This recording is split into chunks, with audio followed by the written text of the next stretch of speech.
जय हिंद दोस्तों। आज से हम संख्या पद्धति को पढ़ना प्रारंभ कर रहे हैं, जिसको इंग्लिश में नंबर सिस्टम कहते हैं। पहले हम थ्योरी क्लास कंप्लीट करेंगे, जितने भी कॉन्सेप्ट होंगे इस चैप्टर के वो क्लियर कर लेंगे। इसके बाद हम इसके क्वेश्चनों की प्रैक्टिस करेंगे, जैसे कि परीक्षा में प्रश्न जो आते हैं बिल्कुल जीरो लेवल से लेकर एडवांस लेवल तक के सारे क्वेश्चन सॉल्व कराऊंगा। यदि आपने वीडियो को लाइक शेयर नहीं करा, जल्दी से वीडियो को लाइक शेयर करके चैनल को सब्सक्राइब कर लीजिएगा। अब ध्यान से बिल्कुल समझिएगा, है ना, बिल्कुल एक एक चीज़ को हमें समझते हुए चल रहे हैं। बहुत हम आराम से पढ़ेंगे, लेकिन आपको क्लियर समझ आना चाहिए, ठीक है। चलिए सबसे पहले देखते हैं प्राकृत संख्या। इसको इंग्लिश में कहते हैं नेचुरल नंबर, ठीक है। अच्छा, प्राकृत संख्या किसे कहते हैं? देखिए, गिनती की जो संख्या होती है उन्हें हम प्राकृत संख्या कहते हैं। गिनती की संख्या कौन सी होती है? जैसे आपको पता होगा, गिनती आप कहाँ से स्टार्ट करते हैं दोस्तों? गिनती आप 1 से स्टार्ट करते हैं। गिनती आप 0 से स्टार्ट करते हैं क्या? नहीं। आप गिनती कहाँ से स्टार्ट करते हैं दोस्तों? गिनती आप 1 से स्टार्ट करते हैं। जैसे कि यहाँ पे 1 2 3 4 5 6 है ना, 7 8 9 10, इस प्रकार से कहाँ तक जाएंगी? इन्फिनिटी तक।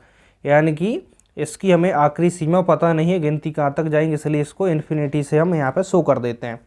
तो कुल मिलाकर आप प्राकृत संख्या कैसे बताएंगे? इंग्लिश में नेचुरल नंबर कहते हैं। यानी कि गिनती की जितनी भी संख्या होंगी वो सारी प्राकृत संख्या कहलाएंगी। गिनती की संख्या 1 से स्टार्ट होती है। कोई भी चीज़ को आप काउंट करते हैं तो कहाँ से काउंट करते हैं? 1 से काउंट करना स्टार्ट करते हैं। क्लियर हो गया आपके लिए? अब ऐसा एक प्रश्न आ सकता है कि सबसे छोटी प्राकृत संख्या कौन सी है? तो सबसे छोटी प्राकृत संख्या आप बताएंगे 1 होगी। सबसे बड़ी प्राकृत संख्या आप बताएंगे अनंत होगी, यानी कि ज्ञात नहीं कह सकते, इन्फिनिटी होगी, ठीक है। इसकी जानकारी हमें होना चाहिए, क्योंकि जब क्वेश्चन सॉल्व करते हैं तो जो छोटे छोटे कॉन्सेप्ट हमारे लिए काम आते हैं। अब चलिए दूसरा देखिए, यहाँ पर पूर्ण संख्या। दूसरा क्या है यहाँ पर? पूर्ण संख्या। इंग्लिश में इसको कहते हैं होल नंबर्स। अच्छा, पूर्ण संख्या क्या होगी? यदि प्राकृत संख्या में हम 0 और शामिल कर दें। प्राकृत संख्या कहाँ से स्टार्ट हो रही थी? 1 से, 1 2 3 4 इस तरीके से। यदि प्राकृत संख्या में, देखिए प्राकृत संख्या 1 से स्टार्ट हो रही थी, 1 2 3 4 5 6 है ना, 7 8 इस प्रकार से इन्फिनिटी। ये प्राकृत नंबर है, नेचुरल नंबर है। यदि इसमें हम 0 और शामिल कर दें तो ये संख्या हमारी कैसी बन जाएगी? पूर्ण संख्या बन जाएगी, ठीक है। तो पूर्ण संख्या पूछे तो पूर्ण संख्या 0 से स्टार्ट होगी और अनंत तक जाएगी। अब आपसे पूछे कि सबसे छोटी पूर्ण संख्या 0 होगी, सबसे बड़ी पूर्ण संख्या, तो आप बताएंगे इन्फिनिटी होगी, ठीक है। समझ में आ गया होगा आपको? अब चलिए हम आगे बढ़ते हैं। आगे देखिएगा, देखिए बिल्कुल हम एकदम बेसिक से 0 लेवल से पढ़ना स्टार्ट कर रहे हैं और चैप्टर वाइज कंप्लीट हम डिटेल में मैथ्स को कंप्लीट पढ़ेंगे। सम संख्या, इवन नंबर। सम संख्या किसे कहेंगे? वैसी प्राकृत संख्या जो 2 से पूर्णतः विभाजित हो जाए। यानी कि ऐसी प्राकृत संख्या जो 2 से पूर्णतः विभाजित हो जाए उसे हम क्या कहेंगे दोस्तों? उसे हम कहेंगे सम संख्या, ठीक है। जैसे कि हम संख्या 2 लें, 2 में 2 से भाग लगाए, 2 में किससे? 2 से भाग लगाए तो 2 से तो कट गया पूरा, यानी कि 2 कैसी? एक सम संख्या होगी। यानी ऐसी संख्या जो 2 से पूर्णतः विभाजित हो जाए वो सम संख्या कहलाएगी। जैसे 4 2 से विभाजित हो जाएगी, 2 दूनी 4, 2 तिया 6 8 10 12 है ना। इस प्रकार से कोई बड़ी संख्या भी हो सकती है। यानी कि जिसमें हम 2 से भाग लगाएं तो उसमें पूरा भाग लग जाए, वो हमारी क्या कहलाएगी? सम संख्या कहलाएगी, इवन नंबर कहलाएगा, ठीक है। चलिए अब इसके बाद हम आगे बढ़ते हैं। विषम संख्या, जिसको इंग्लिश में कहेंगे ऑड नंबर।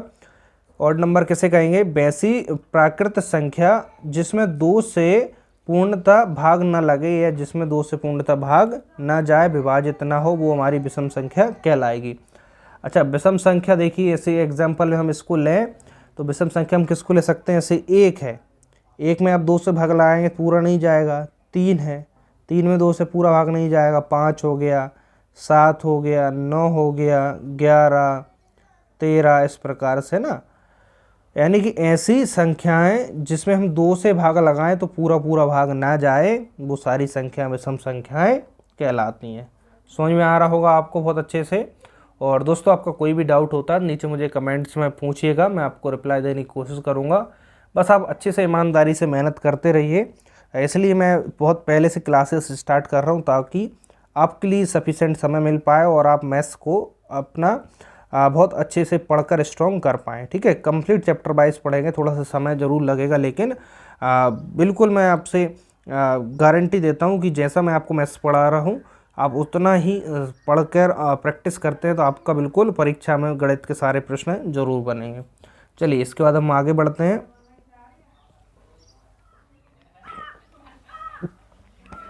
देखिएगा भाज्य संख्या, भाज्य संख्या को इंग्लिश में कहते हैं कंपोसाइट नंबर। अब इसको समझते हैं। देखिए वैसी प्राकृत संख्या जो एक और स्वयं के अलावा किसी भी दूसरी संख्या से विभाजित ना हो तो उस संख्या को हम भाज्य संख्या कहते हैं। ठीक है, बात समझ में आ गई।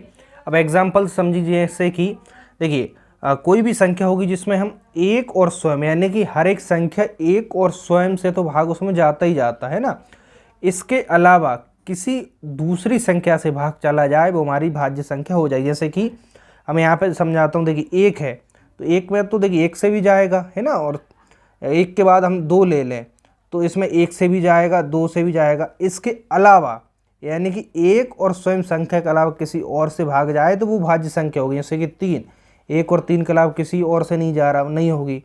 अब तीन के बाद आता है नंबर चार। तो अब चार की बात करें, चार में देखिए एक और चार, इसके अलावा इसमें किससे भाग जाएगा, दो से और भाग चला जाएगा ना। यानी कि एक और स्वयं के अलावा किसी अन्य संख्या से दूसरी संख्या से भाग जाए वो हमारी भाज्य संख्या कहलाएगी। तो देखिए भाज्य संख्या कौन सी होगी, चार, क्योंकि एक और चार के अलावा इसमें दो से भाग जा रहा है। इसके अलावा हम कितना लें, छः लें तो इसमें एक और छः के अलावा दो से तीन से भाग जा रहा है। आठ लें, एक और आठ के अलावा इसमें दो से जा रहा है, चार से जा रहा है। ठीक है, तो इस प्रकार की संख्या जिसमें एक और स्वयं संख्या के अलावा किसी अन्य संख्या से भी भाग चला जाए वो सारी हमारी कैसी कहलाएंगी, भाज्य संख्या। जैसे कि 9 है, एक और 9 के अलावा इसमें किससे जाएगा, तीन से चला जाएगा भाग। ठीक है, इसलिए 9 कैसी हो गई, भाज्य संख्या। 10 हो गई, 12 हो गई, 14 हो गई, इस प्रकार से समझ गए।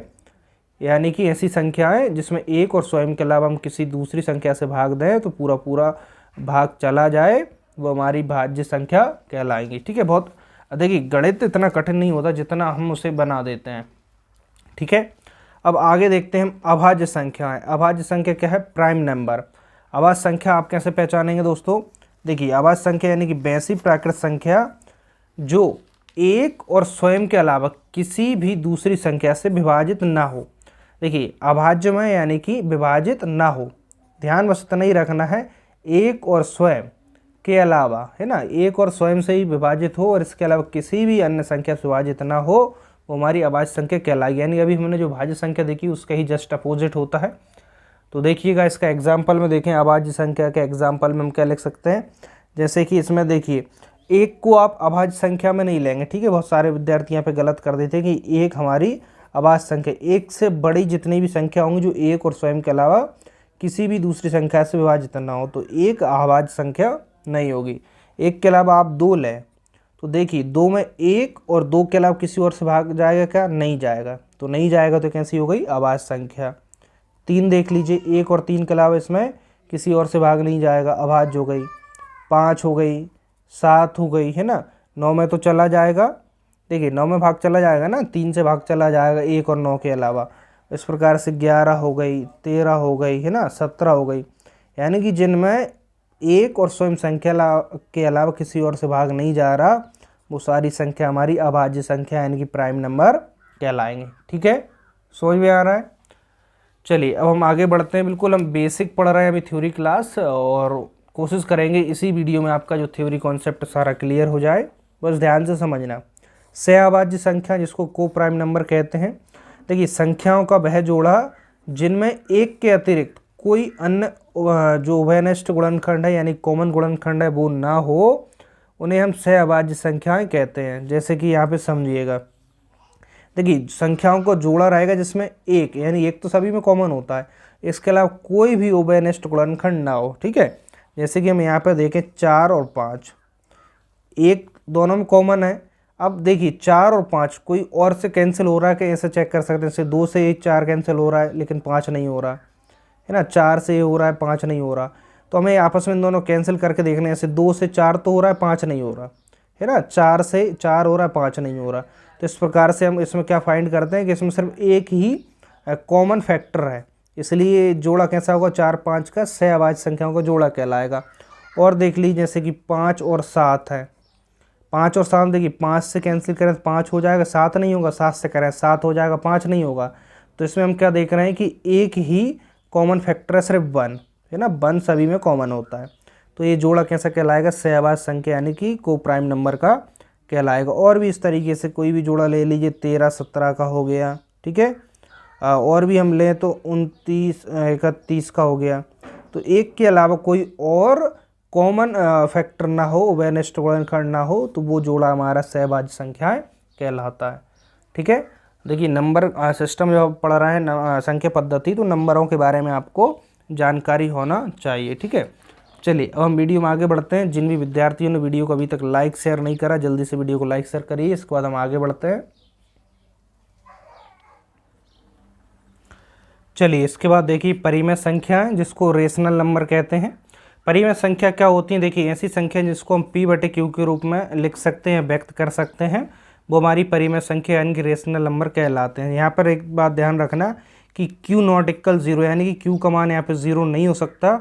P और Q दोनों पूर्णांक होंगे, यानी कि P की जगह कोई भी पूर्णांक संख्या हो सकती है, Q की जगह कोई भी पूर्णांक संख्या हो सकती है। पूर्णांक का मतलब क्या है, नेगेटिव, पॉजिटिव या 0 है ना, कुछ भी मान हो सकता है P और Q की जगह। लेकिन यहाँ पे Q≠0 होगा, सिर्फ यहाँ पे Q की वैल्यू 0 नहीं होगी, बाकी कुछ भी हो सकता है। वो सारी हमारी क्या हो जाएंगी, परिमेय संख्या हो जाएगी। जैसे कि इसमें देखें परिमेय संख्या में 5 है, 5 परिमेय संख्या है, 5/1, इसके नीचे कुछ नहीं मतलब 1 है, 5 यानी अंश बटे हर के रूप में इसको लिख पा रहे हैं। 7 हो गया है ना, इसको अंश बटे हर के रूप में लिख पा रहे हैं। पाई मान को लेकर बहुत ज़्यादा कन्फ्यूज़न है दोस्तों, तो पाई को हम किसके अंदर रखेंगे, देखिए इसको परिमेय के अंदर रखेंगे या अपरिमेय के अंदर।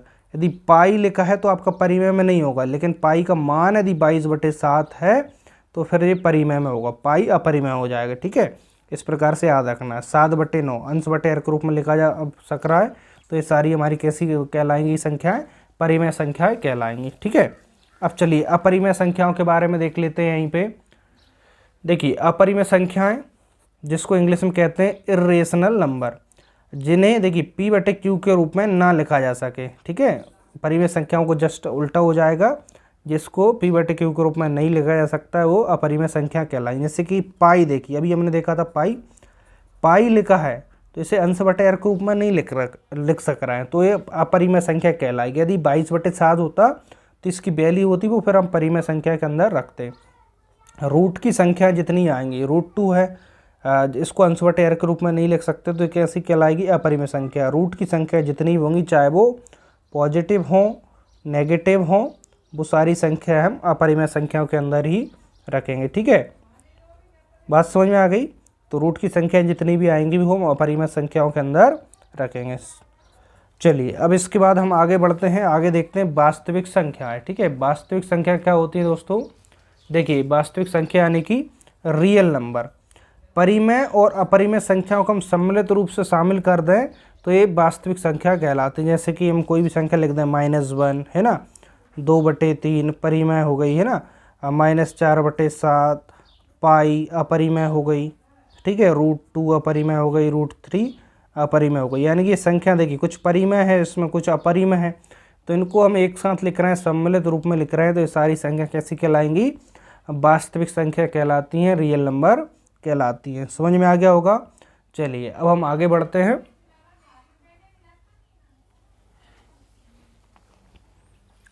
अब देखिएगा धन पूर्णांक। धन पूर्णांक यानी कि पॉजिटिव इंटीजर। धन पूर्णांक किसे कहेंगे, यानी कि धन की जितनी भी संख्या होंगी, यानी कि प्लस की जितनी भी संख्या होंगी, सारी हमारी धन पूर्णांक यानी पॉजिटिव इंटीजर कहलाएंगे। जैसे कि 1 है, 2 है, ये सारी कैसी है, प्लस की संख्या है, +3 +4 +5 है ना, +6, इसके आगे जरूर नहीं प्लस लगाई हो, इस प्रकार से संख्या होंगी सारी हमारी कैसी कहलाएंगी, धन पूर्णांक संख्या, यानी कि 1 से स्टार्ट होंगी और कहाँ तक जाएंगी, ये अनंत तक जाएंगी। क्लियर है। अब यहाँ पे देखिए ऋण पूर्णांक संख्या, नेगेटिव इंटीजर, यानी कि ऋण यानी कि माइनस की जितनी भी संख्या होंगी वो सारी हमारी कैसी कहलाएंगी, ऋण पूर्णांक संख्या, नेगेटिव इंटीजर्स कहलाएंगी। जैसे कि इसमें संख्याओं को लिखें तो हम उल्टा लिखते हैं, जैसे कि -1 हो गया है ना, -2 -3, इस साइड चलते हैं, -4 -5 -6, इस प्रकार कहाँ तक जाएगा, ये भी इन्फिनिटी तक जाएगा, ठीक है। तो माइनस की यानी नेगेटिव जितनी भी संख्या होंगी वो सारी कैसी कहलाएंगी, वो सारी संख्या हमारी ऋण पूर्णांक यानी कि नेगेटिव इंटीजर कहलाएंगी, ठीक है। कोई परेशानी यहाँ तक नहीं है। चलिए अब हम आगे बढ़ते हैं पूर्णांक संख्याओं को देखिएगा। पूर्णांक यानी कि इंटीजर। पूर्णांक संख्याओं को आप कैसे पहचानेंगे? देखिए इसमें ऋण पूर्णांक संख्याएं भी शामिल रहती है, शून्य भी शामिल रहती है और धन पूर्णांक संख्याएं भी शामिल रहती है। तो इन तीनों का समूह आपस में क्या कहलाता है? पूर्णांक संख्या कहलाती है। जैसे कि नेगेटिव संख्या -1, -2 है ना, -3, -4, ये कैसा होगा? नेगेटिव। जीरो भी शामिल रहेगी और प्लस की भी रहेंगे, +1, +2, +3, +4, इस प्रकार से डैट डैट डैश।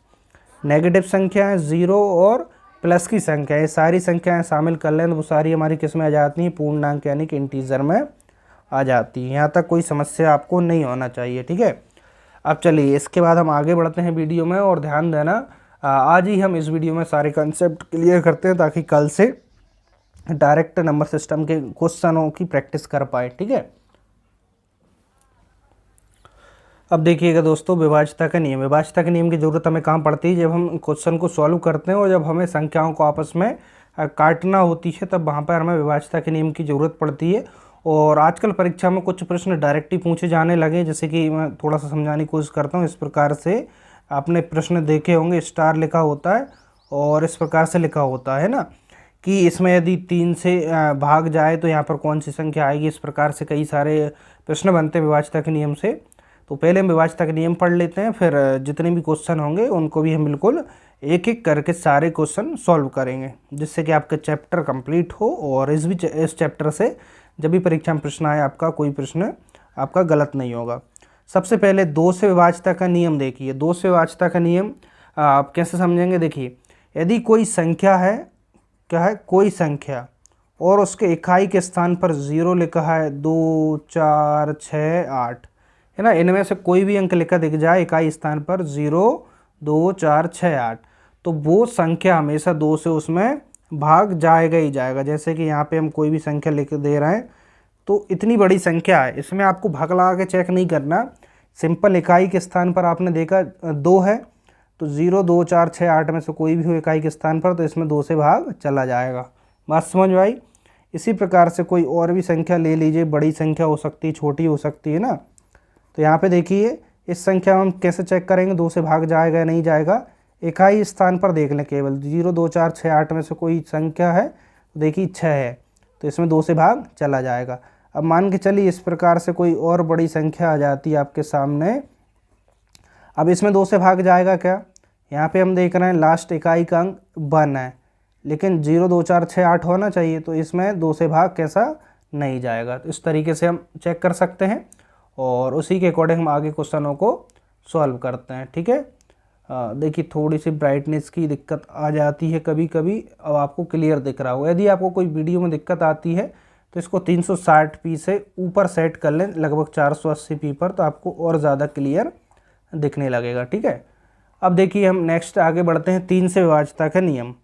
3 से विभाज्यता का नियम क्या कहता है दोस्तों? देखिए IMP है, यहाँ से क्वेश्चन ज़्यादा बनते हैं 3 से विभाज्यता के नियम से। देखिए यदि दी गई संख्या का जो अंक है, अंकों का योग यदि 3 से विभाजित है, ठीक है, जो भी संख्या दी है उनके अंकों का योग करें और वो 3 से विभाजित है, तो वो संख्या हमारी किससे विभाजित होगी? 3 से विभाजित होगी। जैसे कि एक एग्जांपल लेते हैं हमें यहाँ पर समझना, कोई एग्जांपल ले रहा है हमें यहाँ पर इस प्रकार से। अब इसमें कैसे चेक करें कि इसमें 3 से भाग जाएगा या नहीं जाएगा? तो सिंपल इसके अंकों को प्लस करके हमें देख लेना है, ठीक है। अंकों को प्लस करके हमें चेक करना है। तो चेक करिए, 7, 5, 12, 12, 6 कितने हो जाएंगे? 18, 18 और 8 26, 26 और 4 30 हो गया। तो 30 में 3 से भाग जा रहा है, कितनी बार जा रहा है? 10 बार जा रहा है। तो हमने अंकों को प्लस करा, प्लस करने पे देखा कि उसमें 3 से भाग जा रहा है, तो इस पूरी संख्या में भी किससे भाग जाएगा? 3 से भाग जाएगा। इस प्रकार से कोई भी संख्या हो सकती है, ठीक है। तो देखिए यहाँ पे नेक्स्ट संख्या भी ले लेते हैं, 9, 6, 3, 4, 2, 1, ठीक है। तो इसमें भाग जाएगा या नहीं जाएगा? तो आप नीचे मुझे कमेंट्स में बताइए कि इसमें 3 से भाग जाएगा अथवा नहीं जाएगा। कैसे चेक करना है वो मैं आपको बता ही चुका हूँ, ठीक है। अब चलिए हम आगे बढ़ते हैं, 4 से विभाज्यता के नियम देखिएगा। 4 से विभाज्यता का नियम क्या कहता है? समझना बिल्कुल, एक एक चीज़ हमें परीक्षा में काम आएगी और हम इसके जितने भी क्वेश्चन सॉल्व करेंगे वहाँ पर भी हमें काम आने वाला है। 4 से विभाज्यता का नियम कहता है दोस्तों कि इकाई और दहाई, ठीक है। इकाई और दहाई तो पता होगा, पीछे से इकाई और दहाई।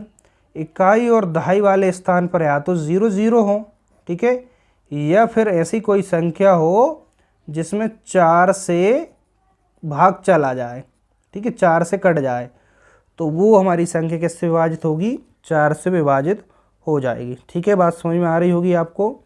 जैसे कि हम यहाँ पर कोई भी संख्या ले लें, ठीक है, एग्जाम्पल के लिए हम यहाँ पर एक संख्या ले लेते हैं। यहाँ पर देखिएगा, हमें सिर्फ लास्ट 2 डिजिट चेक करना है, 32, तो 32 में 4 से भाग जाता है क्या, 4 8 32 जाता है। तो जब लास्ट की 2 संख्या में 4 से भाग जाएगा तो इस पूरी संख्या में भी 4 से भाग चला जाएगा। या फिर मैंने अभी आपसे कहा कि लास्ट डिजिट में हम क्या चेक करना है, लास्ट में हमें ये भी चेक करना है 2 0 हैं, तब भी वो संख्या 4 से विभाजित होगी। तो ये संख्या भी कैसे होगी, 4 से विभाजित होगी। हमें चेक करने की आवश्यकता ही नहीं है, सीधा हम 4 से इसको काट देंगे। समझ में आ गया होगा, ठीक है। चलिए अब हम आगे बढ़ते हैं, 5 से विभाज्यता का नियम देखते हैं। ठीक है, 5 से विभाज्यता का नियम क्या कहता है, 5 से विभाज्यता का नियम कहता है दोस्तों, यदि इकाई स्थान पर, ठीक है, संख्या जो लिखी है उसके इकाई स्थान पर या तो 0 है या 5 है, क्या है, या तो 0 है या 5 है, तो वो संख्या हमेशा किससे भाग जाएगा, उसमें 5 से भाग चला जाएगा। ठीक है, संख्या छोटी हो बड़ी हो, जैसे कि यहाँ पर इकाई के स्थान पर 0 है, 5 से भाग चला जाएगा। ठीक है, संख्या बड़ी भी हो सकती है, छोटी भी हो सकती है। यहाँ पे देखिए इकाई के स्थान पर 5 है, तो बिना भाग लगाए हम डायरेक्ट बता पाएंगे इसमें 5 से भाग चला जाएगा। और या तो सीधा इससे 5 से कैंसिल भी कर देंगे। ठीक है, 5 से कैंसिल करना चाहेंगे तो कर देंगे, 5 एकम 5, 5 एकम 5, 3 बचे, कितने हो जाएगा 37, 5 7 35, 2 बचेंगे, 28 पचम 25, 3 बचेंगे, 5 6 30, 3 बचेंगे, 35, 5 7 35, तो देखिए कट गया। तो इस प्रकार से हम भाग लगाने की आवश्यकता ही नहीं है, सीधा हम देख लेंगे 0 और 5 इकाई के स्थान पर, तो वो संख्या किससे भाग जाएगा, उसमें हमेशा 5 से भाग चला जाएगा। ठीक है, चलिए अब हम आगे बढ़ते हैं। चलिए अब देखिए यहाँ पे 6 से विभाज्यता का नियम। 6 से विभाज्यता का नियम देखिए सिंपल है, यदि संख्या में 2 और 3, ठीक है, 2 और 3 से पूरा भाग जा रहा है तो वो संख्या 6 से भी उसमें भाग चला जाएगा। जैसे कि हम कोई भी संख्या यहाँ पर ले सकते हैं एग्जाम्पल के लिए, देखिए हम छोटी संख्या लें जिससे कि आपको समझ में आ जाए। जैसे कि यहाँ पे 24 ले रहा हूँ, तो 24 में 2 से भाग जाएगा।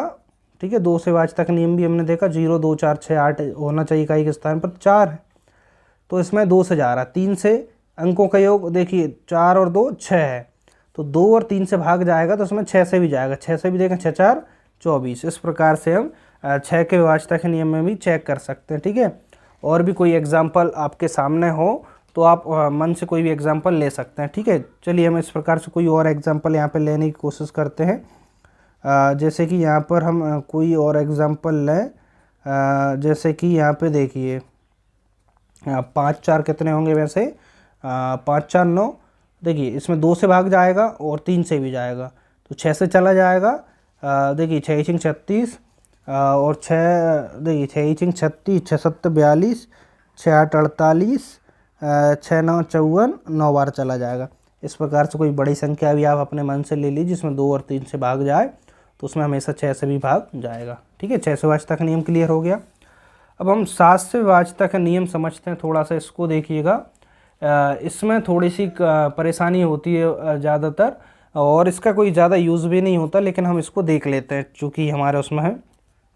इसको मैं सीधा एग्जाम्पल के थ्रू समझाता हूँ। जैसे आपके सामने संख्या लिखी है, तो देखिए इसमें सबसे सरल है कि आप सीधा 7 से ही भाग लगा कर देख लें, तो वो ज़्यादा आपके लिए सरल हो जाएगा। बाकी इसका नियम क्या होता है, जैसे कि संख्या है, इसमें जो लास्ट संख्या है जैसे 2 है, ठीक है, लास्ट संख्या का दोगुना करिए, 2 का दोगुना करेंगे कितना आएगा 4। ठीक है, अब देखिए इसको दोगुना करा और शेष संख्या कितनी रह गई आपके पास 88, तो लास्ट संख्या का दोगुना 4 और शेष 88, तो 88 से 4 को माइनस करें कितना आएगा यहाँ पे 84। बात समझ आई। अब हम इस 84 में देखेंगे कि 7 से भाग जा रहा है क्या, 7 एकम 7, 1 बचा 7 दूनी 14 जा रहा है, तो जा रहा है तो इस वाली संख्या में भी 7 से भाग जाएगा। तो इसका नियम क्या होता है कि लास्ट वाली संख्या का दोगुना करके शेष बची संख्या से माइनस करें और उसमें चेक करें 7 से भाग जा रहा है तो संख्या में 7 से भाग जाएगा। जैसे कि यहाँ पे देखिए लास्ट संख्या का दोगुना कितना होगा, 3 दूनी 6 और 66 में से 6 माइनस करिए कितना बचेगा 60, तो 60 में हम किससे भाग लगा कर देखें, 60 में भाग लगा के देखेंगे 7 से, तो 7 से इसमें भाग जाएगा क्या, देखिए 7 से इसमें भाग नहीं जाएगा, तो नहीं जाएगा तो ये संख्या कैसी होगी, 7 से विभाजित नहीं होगी। इतना क्लियर हो गया होगा। अब चलिए दोस्तों 8 से विभाज्यता का नियम हम देखते हैं। 8 से विभाज्यता का नियम देखिए, जैसा कि हमने पढ़ा था 4 से विभाज्यता का नियम, उसी प्रकार से 8 से विभाज्यता का नियम है। इसमें क्या देखना है आपको, इकाई, दहाई और सैकड़ा, ठीक है। इकाई, दहाई और सैकड़ा वाले जो अंक है यहाँ पर आपको या तो लास्ट में 3 डिजिट दिखें, या फिर इकाई, दहाई, सैकड़ा के स्थान पर ऐसी संख्या हो जिसमें कि 8 से भाग चला जाए, तो पूरी संख्या हमारी किससे कैंसिल हो जाएगी, 8 से कैंसिल हो जाएगी। जैसे कि यहाँ पे देखिए एक एग्जांपल लेते हैं, देखिएगा ध्यान से, ठीक है। जैसे कि हमने एक एग्जांपल लिया यहाँ पे, देखिए यहाँ पे संख्या और लास्ट में यहाँ पे है 416, तो लास्ट 3 डिजिट चेक करना है केवल, 416 में 8 से भाग लगाइए, 8 5 40, 1 बचा, 16 8 दूनी 16, भाग चला गया। आखिरी 3 संख्या में भाग चला गया, तो इस पूरी संख्या में भी 8 से भाग चला जाएगा। देखिए समझने वाली बात है, और ये छोटी छोटी इन्फॉर्मेशन हमें मैथमेटिक्स को समझने में काफ़ी ज़्यादा हेल्प करती है। अब हम आगे बढ़ते हैं, देखिए समझ में आ गया, या फिर कोई और एग्जाम्पल होता, ठीक है। इस प्रकार से लास्ट में 3 0 है, तब भी इसमें 8 से पूरा भाग चला जाता। अब यहाँ पर देखिए एक और IMP है, 9 से विभाज्यता का नियम। 9 से विभाज्यता का नियम देखिए क्या कहता है, जैसे कि हमने 3 से विभाज्यता का नियम देखा था, सेम 9 से विभाज्यता का नियम होता है, यदि सभी अंकों का योग करें और उसमें 9 से भाग चला जाए तो संख्या भी 9 से भाग चला जाता है। सिंपल 3 से विभाज्यता के नियम जैसा ही सेम, ठीक है। जैसे कि हमने कोई संख्या यहाँ पे ले रहे हैं 6 2 3, तो इसके अंकों को प्लस करिए, 7 5 12, 12 4 कितने होंगे 16, 16 और 6 22, 22 24, 24 और 3 कितने होंगे 24 और 3 होंगे दोस्तों 27, तो 27 में 9 से भाग लगाई होती है 27, तो अंकों के योग में जब 9 से भाग जा रहा है तो इस संख्या में भी 9 से भाग चला जाएगा। सिंपल है, 3 और 9 का एक जैसा है, 4 और 8 का एक जैसा है। चलिए अब हम इसके आगे बढ़ते हैं, और जिन भी विद्यार्थियों ने अभी तक वीडियो को लाइक नहीं करा, जल्दी से वीडियो को लाइक करिए। अब देखिएगा यहाँ पे 10 से विभाज्यता का नियम। 10 से विभाज्यता का नियम बहुत ही सिंपल है, यदि इकाई स्थान पर आपके लिए सिंपल 0 दिख जाए तो वो संख्या हमेशा किससे विभाजित होगी, वो संख्या हमेशा 10 से विभाजित होगी। इकाई के स्थान पर 0 दिख रहा है तो संख्या 10 से विभाजित होगी। कोई भी संख्या हो सकती है, कितनी बड़ी या छोटी हो, इकाई के स्थान पर 1 0 देखे, 2 3, कितनी भी जगह आपको आखिरी में सिर्फ 1 0 देखना है, तो 0 होगा वो संख्या हमेशा किससे 10 से विभाजित हो जाएगी। सिंपल है। अब एक और आता है यहाँ पर मोस्ट IMP, ठीक है, 11 से विभाज्यता का नियम। इससे प्रश्न आते हैं परीक्षा में, और ज़्यादातर विद्यार्थी यहाँ पर गलत करते हैं। इसको समझना, देखिए इसको पहले मैं एग्जाम्पल से समझाता हूँ, थोड़ा सा आपको ज़्यादा अच्छे से क्लियर हो जाएगा। ध्यान देना, देखिए यहाँ पर मैं यहाँ पर एक संख्या लिख रहा हूँ, ठीक है, तो इसको समझने की कोशिश करिएगा। 4 5 9 1 इस प्रकार से संख्या, तो इसमें हम कैसे चेक करेंगे, इसमें 11 से भाग जाएगा तो नहीं जाएगा, तो इसमें हमें सिंपल है, हम चेक करते हैं कि देखिए एक तो सम स्थान और विषम स्थान आपको पता होंगे। सम स्थान कौन से होते हैं, जैसे 2 4 6 8 है ना 10, सम स्थान, विषम स्थान 1 3 5 7 है ना 9, ये विषम स्थान। तो यहाँ पर हम सम स्थानों पर जो अंक है उनके लिए प्लस करेंगे अलग, और जो विषम स्थानों पर अंक है उनके लिए अलग प्लस करेंगे। फिर दोनों का अंतर देखेंगे, यदि दोनों का अंतर कितना आता है, या तो 0 आए या फिर 11 आए, 22 आए, 33 आए, 44, यानी कि या तो 0 आया, 11 का मल्टीपल आए, 11 का गुणा आए, तो वो संख्या 11 से विभाजित होगी। अब यहाँ पर समझिएगा, पहले यहाँ पर देखें, एक कैसा है विषम स्थान, फिर दूसरा स्थान, तीसरा विषम स्थान, चौथा सम हो गया विषम, यानी एक एक को छोड़ दीजिए सिंपल, ठीक है, एक एक को छोड़ते हैं तो यहाँ पर कितना है 1 5 6 0, ठीक है, बीच में लगाएंगे माइनस, अब जो बचे उनको अलग से प्लस कर लीजिए, 9 4 1 और 8, सिंपल है। अब इनको देखिए 5 और 1 6, 6 दूनी 12, यहाँ पे देखें कितना आएगा, देखिए यहाँ पे 1 10, 4 14 और 8, 14 8 कितने होंगे 22। अब यहाँ पे बात समझिएगा, इसको हमें माइनस करके देखना है, ठीक है। अब बड़ी से छोटी को माइनस कर दीजिए, 22 से 12 माइनस होंगे कितना आएगा दोस्तों, यहाँ पर 10 आएगा। अब 10 आया इन दोनों का अंतर, ठीक है, माइनस का 10 ले लीजिए, इससे कोई फ़र्क नहीं पड़ेगा। अब 10 आया तो हमें 0 मिलना थी या फिर 11, 22, 33 है ना, इस प्रकार से मल्टीपल। ना तो यहाँ पर 0 आया और ना 11 का मल्टीपल आया, तो आपको यहाँ पर क्या समझ में आ रहा है कि ये संख्या हमारी 11 से विभाजित नहीं होगी। ठीक है, तो चेक कर लिया। अब चलिए हम कोई दूसरी संख्या ले लेते हैं। देखिए दूसरी संख्या हम यहाँ पर लें, जैसे कि यहाँ पे 2, 3, 6, 9, 7, 0, 6, 9 है। दूसरी संख्या हमने यहाँ पे ले ली। अब इसको चेक करते हैं इसी प्रकार से। ठीक है, अब आप समझ गए होंगे। अब यहाँ पे समझना, पहले विषम स्थान देखिए 9 है, 0 है, फिर 9 है, फिर 3, एक एक अंक छोड़कर। तो यहाँ पे 9, 0, 9, 3, इनको अलग प्लस करा, बचा इसको अलग करेंगे, 6, 7, 6, 2।